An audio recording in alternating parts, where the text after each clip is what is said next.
Hello, everybody, and welcome back to Shatter Our Souls with Novaria, and thank you to everybody who has waited through all of what was going on in the last couple of weeks.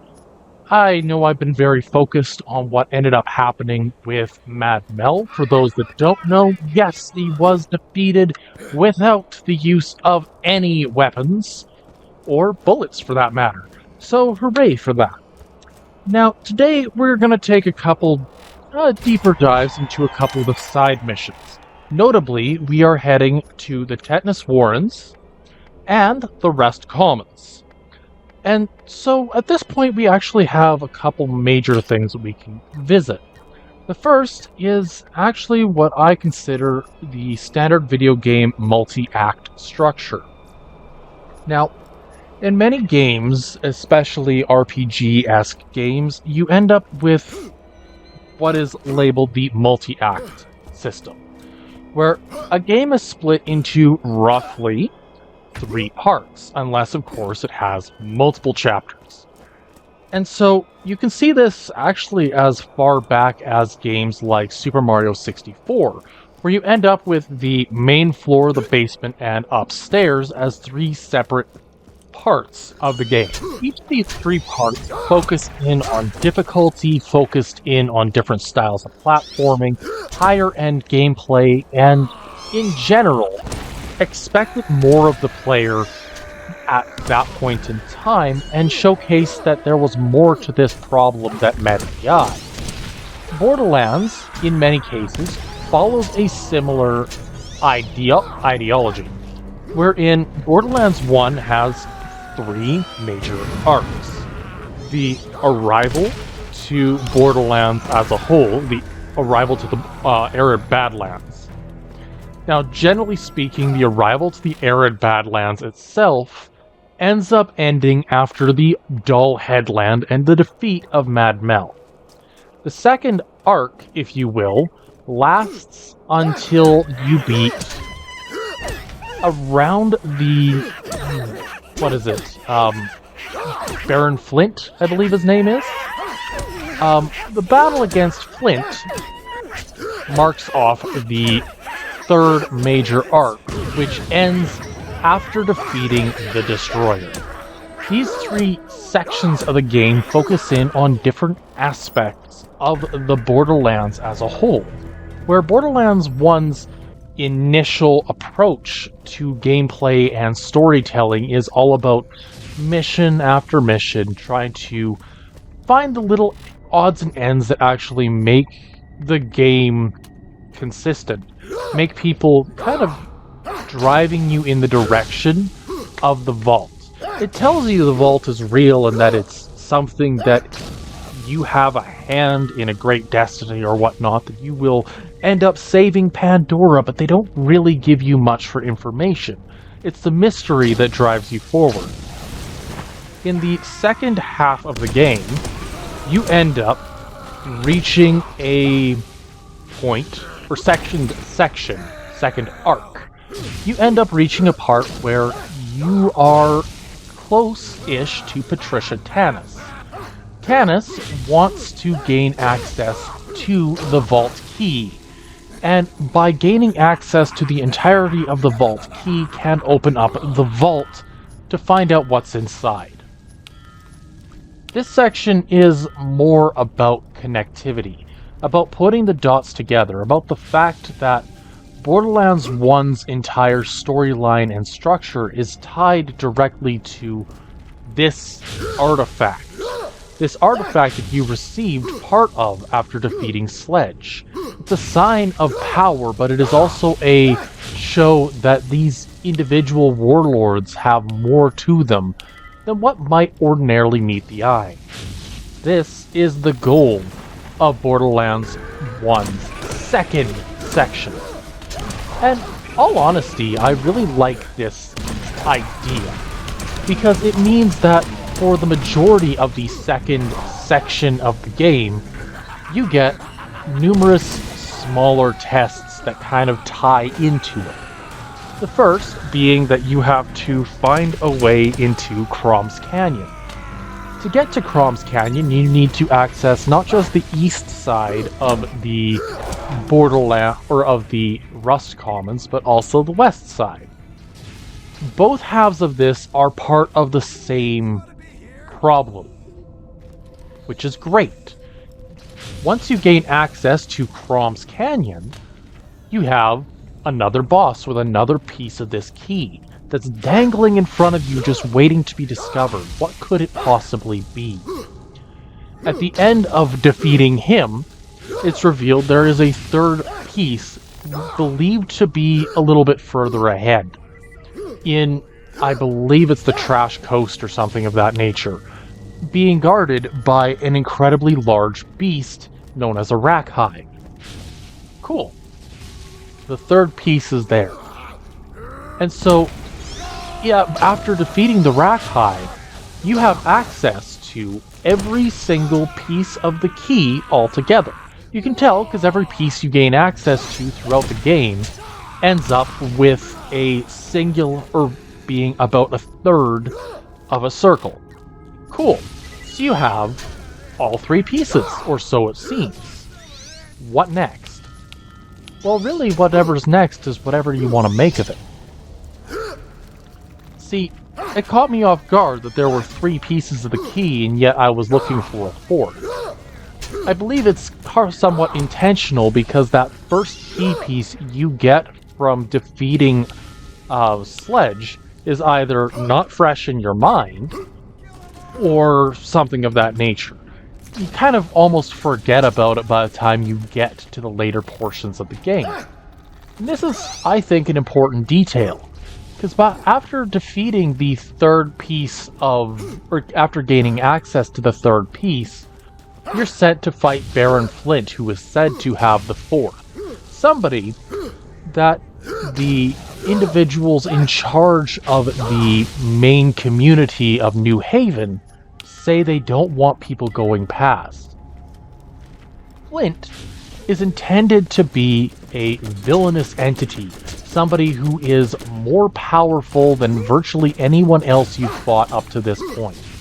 And he has a deal with Tetanus that is effectively he gets paid X amount in exchange for him hosting this side quest, if you will. And it leads to the fall of Patricia Tetanus and the rise of the Atlas Corporation's power within the final act. The instant that Flint is defeated, the final act begins.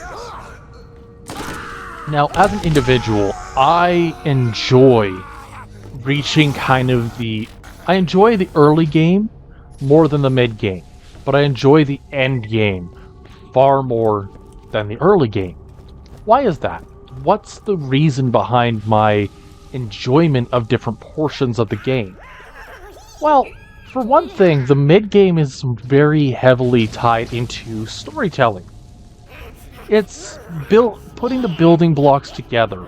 It's trying to make the player assume and build an idea of what's going on within the Borderlands as a whole. In the case of the, I suppose, final act, where you open the game with a lot of very scripted missions and you're trying to get from one end of the Borderlands to the other and trying to make a name for yourself. Endgame, you already have that name built. And your goal is to stop whatever is going on with Atlas and open the vault for yourself. But there's a hint of there being something more, something dangerous around the next bend.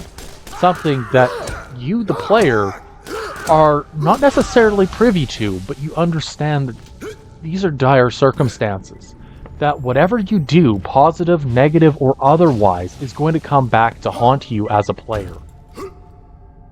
Unless, of course, you can stop the final boss of the game from truly destroying or unleashing the destroyer. I love this aspect of the game as a whole. It showcases so much more development in terms of both your character as well as the world of Borderlands as a whole, the world of Pandora.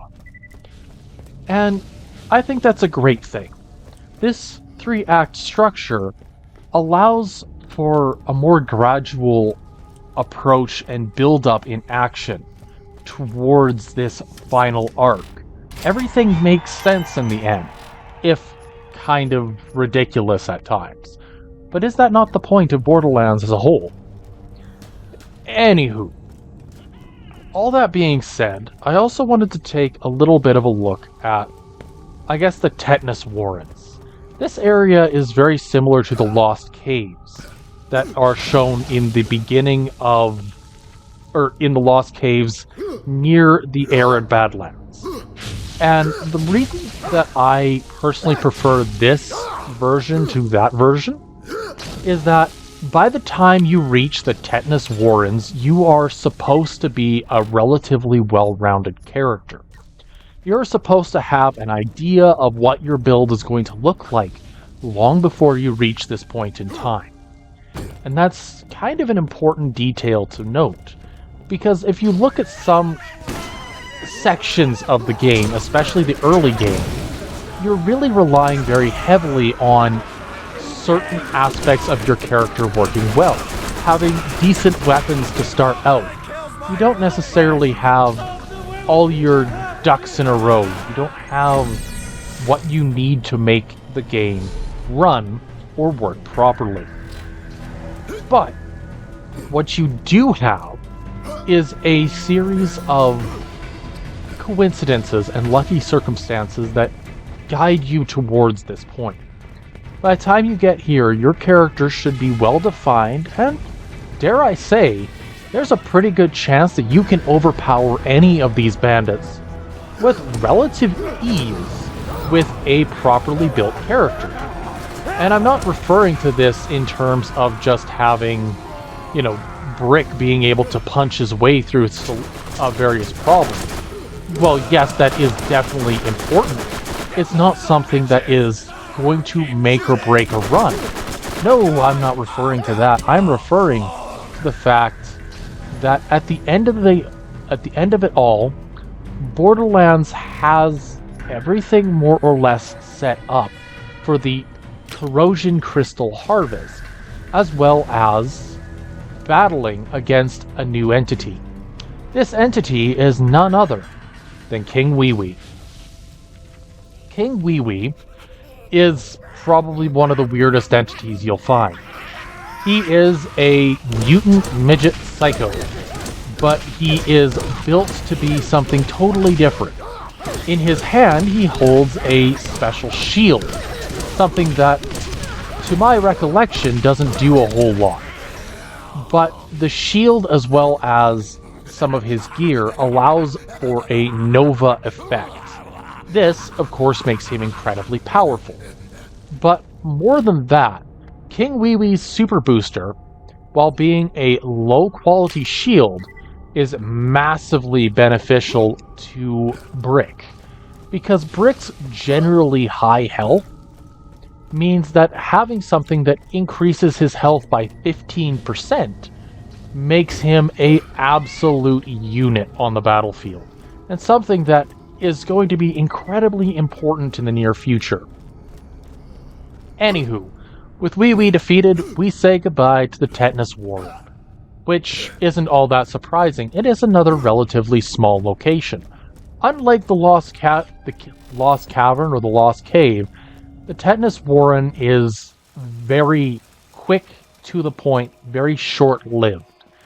It's, I think, in a way, a chance to showcase just how far your character has come, and how much you as a player have improved, both by the RPG elements of the game, but also by the use of just getting a chance to play the game properly.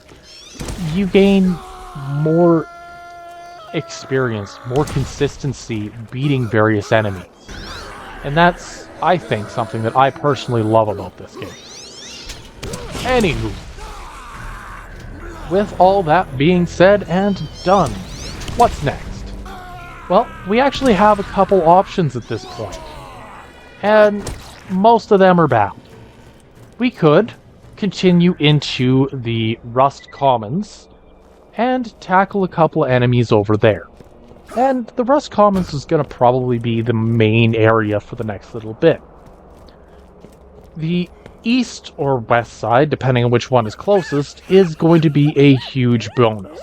Because if we can get over there, we gain access to another significant batch of bonus missions until we can find Patricia Tanis, who will get us to the next main mission, who will give us more side missions, and so on and so forth. Effectively, we end up in a situation where we can do a lot in a very short span of time and really boost this character to the absolute maximum. And on top of that, we now have access to the corrosion artifacts.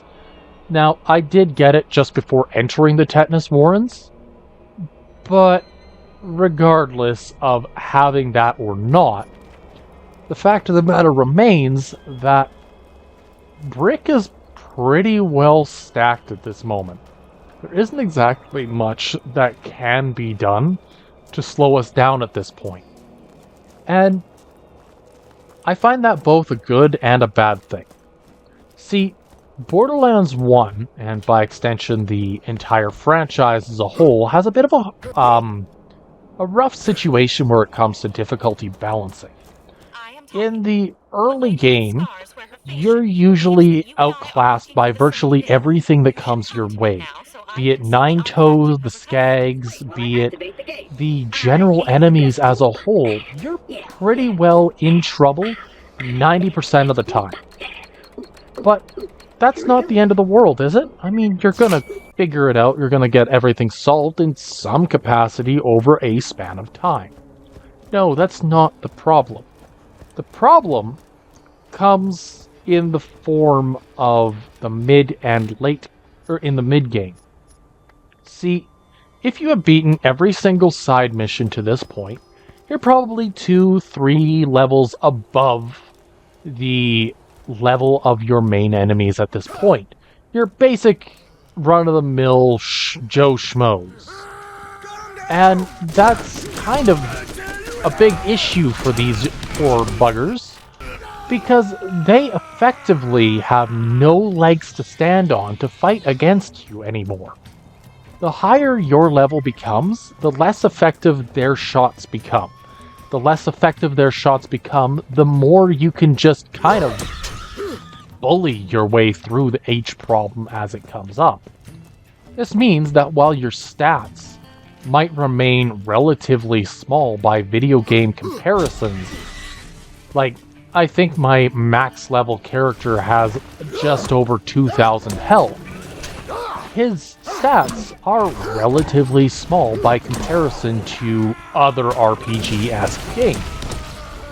But if he goes to go back to playthrough 1 near the end game or near early game, enemies could hit him and do literally nothing to him.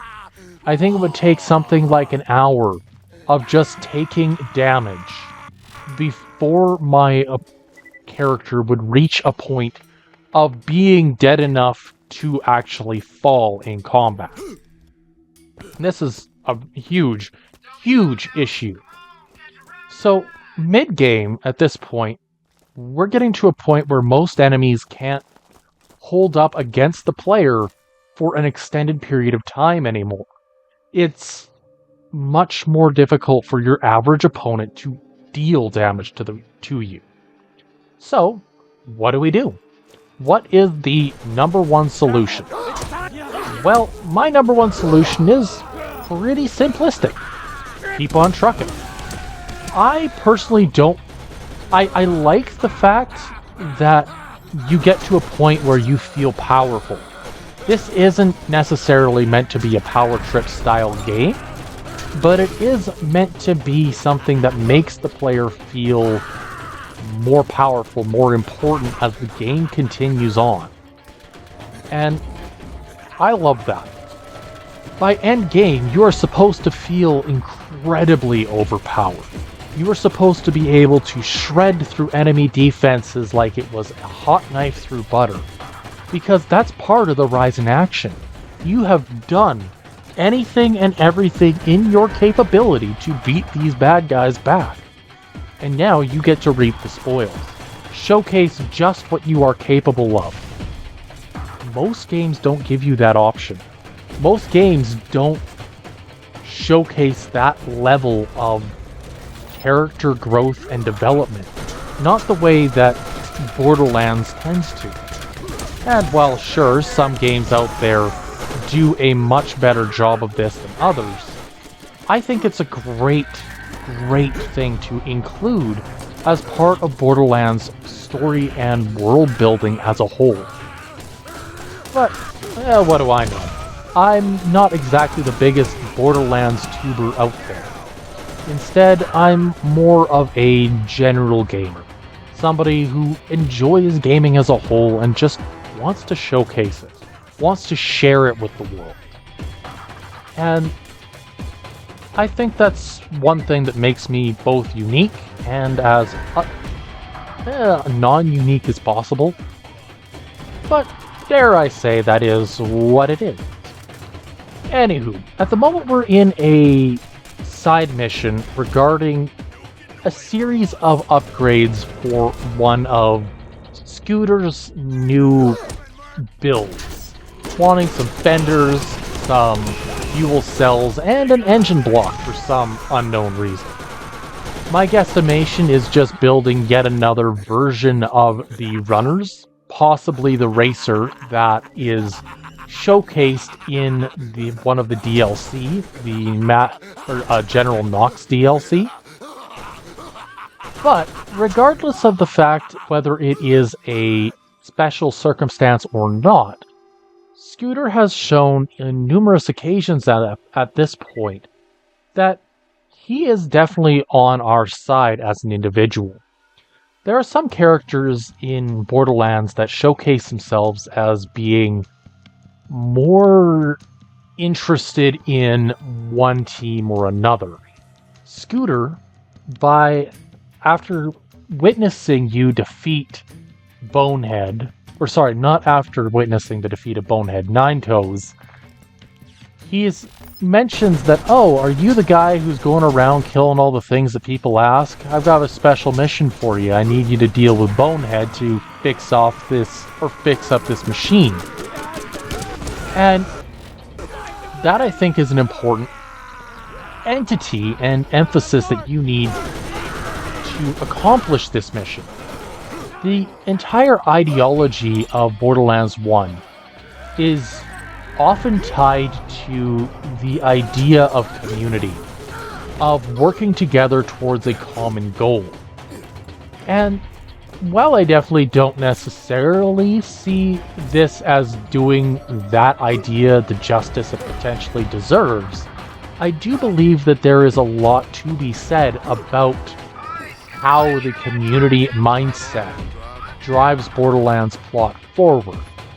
See, in the early game of Borderlands 1, you're focusing on helping Dr. Zed, and then Scooter.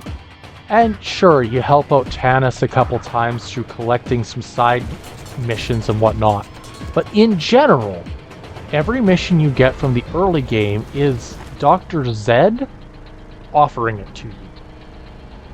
The mid-game says, hey, by the way, you have Helena Pierce, you have Tetanus, you have, well, not TK anymore, you have Dr. Zed, you have a couple oddball odds and ends like Crazy Earl.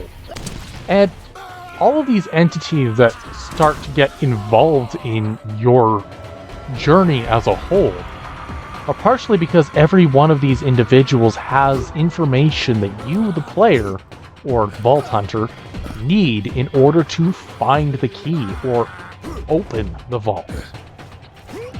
And it's done in a way that I love. It's always about helping others to help yourself. Now, is that necessarily the way you want to go about it? Absolutely not. I think that's a bad thing to find him. But I also argue that there is far worse ways of going about trying to make the world a better place than by helping people. And I think that's important, at least within this context. Anywho, Scooter wants us to fix the drainage system at the waste management plant. Apparently, we have a couple of clogged pipes. And let's be real, I don't like dealing with the clogged pipes. They are nasty, they are dirty, and because I'm brick, I also have to clean them with my bare hands. Not exactly something that most people would be very interested in. Now, based on the prior attempts of fighting something above our heads, it is very possible that we can just punch it and be done. But this one might not work the way we intend. Due to the nature of what we're aiming for, it is very possible that we will end up having to find a way on top of the unit itself and drop down and deal the damage that way. Now, don't get me wrong, this is not what I want to do. But on a scale of 1 to 10, how would I rate my pain? Completing the mission is still very much a positive. Every mission completed boosts our likelihood of success in the long run. So yes, I think this is a good thing. And a good move, even if it is slightly chaotic. Anywho, yeah, that's what I was afeared of. Due to the angle of us needing to get under, or directly underneath it with the something under the spot that would be considered the danger zone, we're gonna need to find an alternate way to get to it. Luckily, Borderlands was partially built on duct tape. So, if we just, well, we're gonna do a little bit of finagling here, and we'll make this happen. I'm sure of it. So, we're just going to, yep, that's great, no damage. Which means we definitely need to do finagling. Duct tape it is. So, the easiest way to go about this is to get on top. I think I'm gonna climb these lockers here and see if I can get on top of this pipe. 'Cause, yeah, that looks... Yeah, did you see that? I'm not sure if you did. There was a little hesitation as I was falling off the pipe. Right there. Right there. There we go. Once you get on top of the pipe, we can get on top of the other pipe. And through this, we can throw ourselves... Well, hopefully not have to throw ourselves off and still be able to do damage. Unfortunately, it's looking like we're hoopla in that regard. And we can't do the big punchy unless we fall off, isn't it? It does a fair bit of damage, though. Okay, so we're just going to reset that, and I'll be back and repeat the process as necessary. So... now that we have a solution, we're gonna make another drop down here, and I'm gonna speed up the process just a little bit, alright? Anywho, I've now jumped off about 4 times, about 5 minutes has passed, and I got one more hit left on the first pipe. I'm liking our odds. Come on. There we go, stand up. And first pipe is destroyed. And we're going to go back up for the second pipe. I did skip ahead again as we're now 10 minutes have passed. And I don't really think anybody wants to see me fall off this pipe about 15 times. I'm silly. That doesn't mean I have to make you guys suffer for it. Anywho, the second pipe has 1 hit left. And... after that final hit, we are golden, right? And with that, the mission is complete. So we got a couple side missions left, but we're going to do the hidden journal and continue those side missions next time. If you like what you see, drop a like, leave a sub. We'll catch you next time.